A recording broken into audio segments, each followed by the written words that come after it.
সাবেক রাষ্ট্রপতি আব্দুল হামিদের বাসভবনে হামলা, ভাঙচুর, আগুন। জানাবো আপার বাড়ি বলায় ধানমন্ডিতে নারীকে গণপিটুনি। ফ্যাসিবাদের শেষ চিহ্ন মুছে দিতে দেশজুড়ে বুলডোজার কর্মসূচি। এবং সর্বশেষ জানাবো থামুন, অভ্যুত্থানের ফসল নষ্ট করবেন না, বলছেন উপদেষ্টা মাহফুজ। শুনছিলেন সংবাদ শিরোনাম, এবারে বিস্তারিত।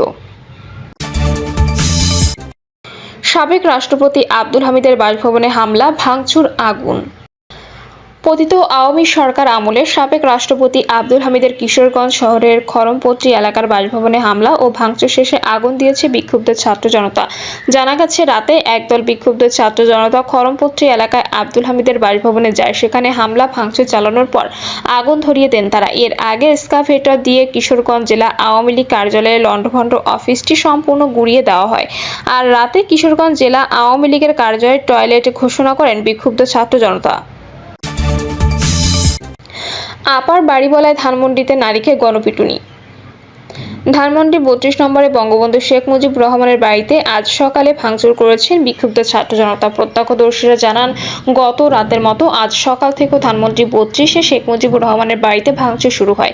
বেলা 11:30টার দিকে এক যুবককে বেধড়ক মারপিট শুরু করেন শিক্ষার্থীরা। মারতে মারতে ধানমন্ডি ৩২ এলাকার বাইরে নিয়ে যাওয়া হয় তাকে। কেউ বলছেন ওই ব্যক্তি জয় বাংলা স্লোগান দিয়েছিলেন, আবার কেউ বলছিলেন ভিডিও করার কারণে সাংবাদিকদের সঙ্গে খারাপ আচরণ করেছিলেন তিনি। তখন আওয়ামী ফ্যাসিস্টের দালাল বলে মারধর শুরু করে। এই ঘটনার ঠিক 5 মিনিট পরে ধানমন্ডি ৩২-এ আরেক নারী বেধড়ক মারপিটের শিকার হন। ওই নারী বারবার আপা আপা বলছিলেন আর ভাঙা দৃশ্যে আক্ষেপ করে বলছিলেন আপার বাড়ি ভাঙতে চেয়েতে প্রথমে তোপের মুখে পড়তে হয় তাকে, পরে শুরু হয় গণপিটুনি। তাকে মারতে মারতে ধানমন্ডি ৩২-এর বাইরে মূল সড়কের দিকে নিয়ে যাওয়া হয়। এ সময় ওই নারী মাইরেন না ভাই বলে চিৎকার করেন। এ সময় ঘটনাস্থলে আইনশৃঙ্খলা বাহিনীর কোনো সদস্যকে দেখা যায়নি। 10 থেকে 12 জন পুলিশ সদস্যকে দেখা যায় মেট্রো শপিং সেন্টারের সামনে। ফ্যাসিবাদের শেষ চিহ্ন মুছে দিতে দেশজুড়ে বুলডোজার কর্মসূচি। ভারতে পালিয়ে যাওয়া সাবেক প্রধানমন্ত্রী শেখ হাসিনার দম্ভের কারণে মূলত চূর্ণ হয়েছে ধানমন্ডি ৩২ নম্বরের ভবন। তিনি ভারতে অবস্থান করে উস্কানিমূলক বক্তব্য না দিলে এরকম ঘটনা ঘটত না। পালিয়ে যাওয়ার পর থেকে পতিত স্বৈরাচার অব্যাহতভাবে প্রতিশোধপরায়ণ বক্তব্য দিয়ে আসছেন। সবশেষ তিনি রাতেও অডিও লাইভে এসে ছাত্র জনতার বিরুদ্ধে বিষোদ্গার করেন। এর ফলে বিক্ষুব্ধ জনতার ক্রোধ হামলে পড়ে ৩২ নম্বরে বঙ্গবন্ধু শেখ মুজিবুর রহমানের স্মৃতি বিজড়িত বাসভবনে। এর আগে বৈষম্যবিরোধী ছাত্র আন্দোলনে অংশ নেওয়া ছাত্র জনতার অনেকের পক্ষ থেকে ঘোষিত হয় বুলডোজার মিছিল এবং মার্চ টু ধানমন্ডি ৩২।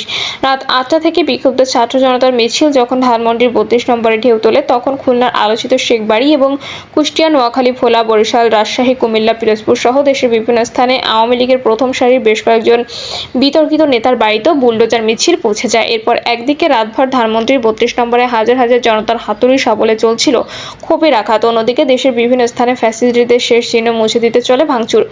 এভাবে বিপ্লবের রাত যখন ভোর হয়, ততক্ষণে প্রায় কঙ্কালসার হয়ে দাঁড়িয়ে থাকে ৩২ নম্বরের বাড়িটা। আর এই রিপোর্ট লেখা পর্যন্ত রাত 8টায় ধানমন্ডিতে অবস্থিত আওয়ামী লীগের ওই ঐতিহাসিক সূতিকাগার মাটিতে মিশিয়ে দেওয়ার শেষ প্রস্তুতি চলছিল। সবার চোখে মুখে একটাই শপথ, ফ্যাসিস্ট আওয়ামী লীগের শেষ চিহ্ন মুছে না যাওয়া পর্যন্ত বুলডোজার কর্মসূচি চলবে। জেলা প্রতিনিধিরা জানান, দেশের বিভিন্ন স্থানে আওয়ামী লীগের সাবেক মন্ত্রী, এমপি সহ জেলা উপজেলা পর্যায়ের নেতাদের বাসাবাড়িতে হামলা, ভাঙচুর ও অগ্নিসংযোগ করা হয়েছে। গুঁড়িয়ে দেওয়া হয়েছে আওয়ামী লীগের কার্যালয় ও বঙ্গবন্ধু শেখ মুজিবুর রহমানের মুরাল, কলেজ, বিশ্ববিদ্যালয়ের শেখ হাসিনা সহ শেখ পরিবারের সদস্যদের নাম ফলকও ভেঙে দেওয়া হয়েছে। এর মধ্যে নোয়াখালীর কোম্পানিগঞ্জে ওবায়দুল কাদের, ভোলায় তোফায়েল আহমেদ, বরিশালে আবুল হাসনাত আবদুল্লাহ, রাজশাহীর বাঘায় শাহরিয়ার আলম, খুলনার শেখ হেলাল উদ্দিন, কুমিল্লা বাহাউদ্দিন বাহার, পিরোজপুরে AKM আওয়াল, নাটোরে শফিকুল ইসলাম শিমুল সহ আওয়ামী লীগের অন্তত 24 নেতার বাড়িতে ভাঙচুর, অগ্নিসংযোগ করা হয়েছে। এদিকে এই বিপ্লবী কর্মসূচিতে অংশ নেওয়া বিক্ষুব্ধ জনতার অনেকে জানিয়েছেন, এখানে যা হচ্ছে তা সবই ফ্যাসিস্ট হাসিনার কর্মের ফল। 16 বছরে তার নিপীড়ন নির্যাতনে সারা দেশের বেশিরভাগ মানুষ প্রতি মুহূর্ত আতঙ্কে পার করেছে। খুন গুম হওয়া বহু মানুষের স্বজনের চোখে পানি এখনো শুকায়নি। ভোট ও ভাতের অধিকার দেওয়ার কথা বলে জনগণের সঙ্গে তামাশা করেছেন শেখ হাসিনা। 3টি জাতীয় নির্বাচনে মানুষ ভোট দিতে পারেনি। উন্নয়নের নামে লুটপাট করেছেন, টাকা পাচার করে ব্যাংকগুলো খালি করে দিয়েছেন। এরপরও জোর করে ক্ষমতায় থাকার জন্য 24-এর গণঅভ্যুত্থান অংশ নেওয়া হাজার হাজার ছাত্র জনতার বুকের ওপর গুলি চালিয়েছেন। হেলিকপ্টার থেকেও গুলি করে বাসাবাড়িতে থাকা শিশুদের গুলি করে মেরেছেন। 1,500 মানুষকে জীবন দিতে হয়েছে। গুরুতর আহত হয়েছেন 30,000-এর কাছাকাছি। অনেকে চিরদিনের জন্য অঙ্গ পঙ্গু হয়ে গেছেন। তাদের প্রশ্ন, এত মানুষের মৃত্যু কিভাবে ভুলে যাবে স্বজনরা? তারা বলেন, শাপলা চত্বরে জামায়াত হওয়া হেফাজতের সমাবেশে গভীর রাতে আলেম ও হাফেজদের উপর বর্বরচিত হামলার কথা মানুষ এখনো ভুলে যায়নি। মোদ্দা কথা, সব অত্যাচার জুলুমের প্রতিশোধ এখন এক স্রোতে এসে মিলে গেছে 32 নম্বরে।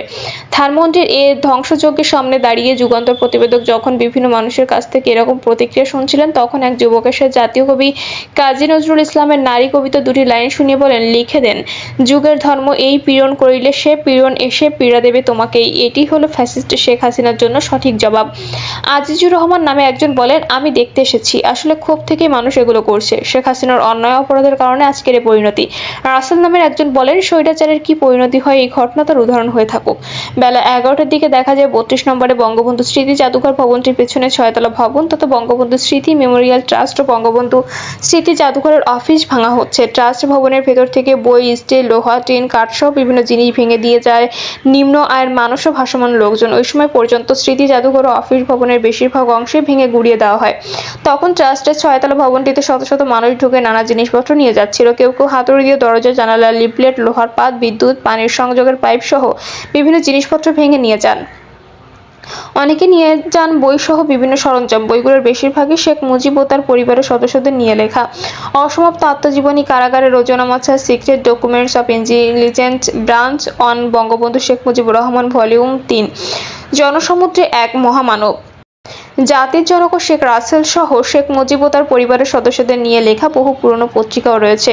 দেখা যায় ভাঙা সরঞ্জাম নিয়ে ভবনের সামনে একটি রিক্সা ভ্যানে ভাঙারি পণ্য হিসেবে বিক্রি করছেন। আবার অনেকে রিক্সা ভ্যানে করে সেগুলো বিভিন্ন দিকে নিয়ে যান। তাদের সঙ্গে কথা বললে জানান, এসব সরঞ্জাম ভাঙার হিসেবে বিক্রি করবেন। মোহাম্মদপুর রিক্সা চালক রফিক মিয়া বলেন, শেখ হাসিনা মানুষকে অনেক অত্যাচার করেছে, এ কারণে মানুষ রাগে ক্ষোভে তার বাড়িঘর পুড়ে ভেঙে জ্বালিয়ে দিয়েছে।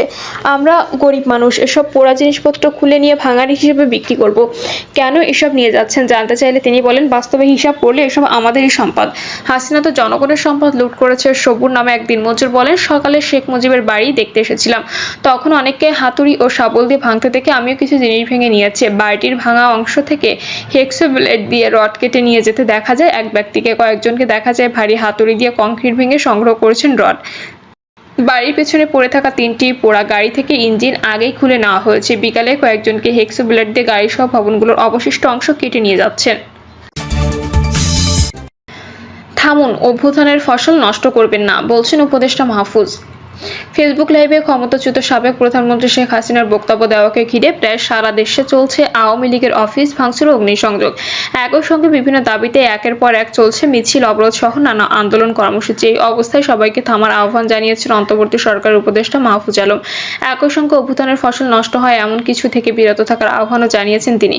মাহফুজ আলম বলেন, থামুন, শান্ত হন, সরকারকে কাজ করতে দিন, বিচার ও সংস্কার হবে। আমি জানি এ উত্তপ্ত মৌসুমে কেউ থামতে বলবে না আপনাদের, কিন্তু আপনারা গালি দিলেও বলবো থামুন। তিনি বলেন, জনগণ এবার রাজনৈতিকভাবে শিক্ষিত হওয়ার সুযোগ পেয়েছে। এখন গঠনমূলক রাজনীতির সময়, উত্তম বিকল্প দেখানোর সময়। প্রতিরোধের প্রয়োজনেই দরকার নিজেদেরকে প্রশিক্ষিত, প্রাজ্ঞ, স্থির করে তোলা। অভ্যুত্থানের ফসল নষ্ট না করার আহ্বান জানিয়ে উপদেষ্টা বলেন, এটা দীর্ঘমেয়াদী লড়াই, প্রস্তুতি নিন, হতকারিত করবেন না, অভ্যুত্থানের ফসল নষ্ট করবেন না। শত্রুরা আপনাদের যেভাবে দেখতে ও দেখাতে চায় সে পথে না যাওয়াই এদেশের জন্য ভালো। তিনি আরো বলেন, হাসিনাকে দিয়ে যাওয়া ট্রমা যেন আপনাদের উপর ছায়া না ফেলে। আমরা একটা নতুন সমাজ ও রাষ্ট্র করব। এই দীর্ঘ পথ, কিন্তু আমাদের জাতির সামনে আর কোনো বিকল্প নাই। প্রিয় দর্শক, এই ছিল এখনকার সর্বশেষ সংবাদ। আপডেট সব সংবাদ পেতে চ্যানেলটি সাবস্ক্রাইব করে বেল আইকনটি ক্লিক করে রাখুন।